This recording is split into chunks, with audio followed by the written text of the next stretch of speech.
লোকসভা ভোটের দামামা বেজে গেছে। ঘর গোছাতে শুরু করে দিয়েছে রাজনৈতিক নেতৃত্বরা। ভোটের দিনক্ষণ ঘোষণা না হলেও প্রার্থী বাছাই নিয়ে শুরু হয়েছে রাজনৈতিক চাপানুতো।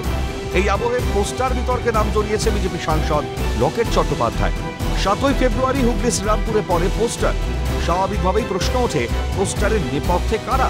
এই প্রসঙ্গে অবশ্য ঘাসফুল শিবিরের দিকে উঠেছে অভিযোগের আঙুল। তৃণমূলের মাথা ব্যথার কারণ লকেট চট্টোপাধ্যায়। সাংবাদিক সম্মেলন থেকে বিস্ফোরক বিজেপি সাংসদ।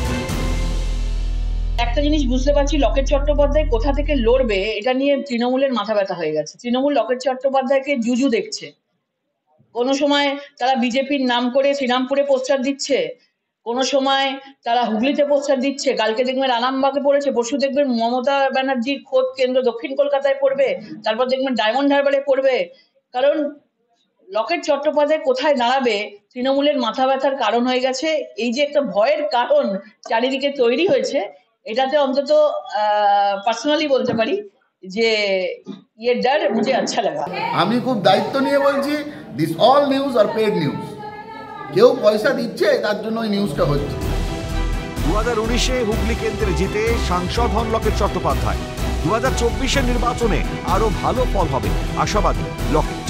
2019-এ আমরা 80,000-এর ভোটের কাছাকাছি জিতেছিলাম এবং দ্বিতীয়বারের জন্য আবার হুগলি থেকে নিশ্চয়ই লড়বো। এবং পুরোটাই তো আমাদের পার্লামেন্টারি বোর্ড ঠিক করে এবং সবাই যারা আমরা সাংসদ হয়েছি, আমরা দ্বিতীয়বারের জন্য আমরা সবাই আবার পৌঁছবো এবং আরো অনেক নতুন নতুন জায়গা থেকে সাংসদ জিতে পৌঁছবো।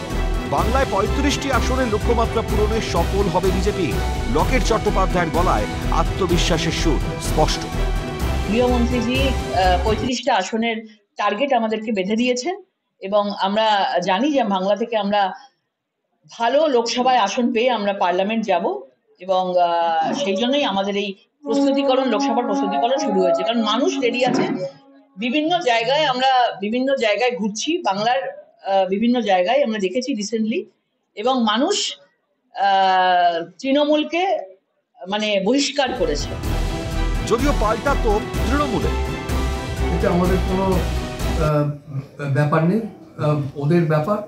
আর ওকে নিয়ে আমাদের কোনো ভাবনা চিন্তা নেই। যাকে গত 5 বছরই আমরা কেউ দেখতে পাইনি, হ্যাঁ, তাকে নিয়ে আমরা আবার কি কথা বলব? মানুষের মনে নিজের জায়গা ধরে রাখতে পারেন কিনা তা বলবে সময়।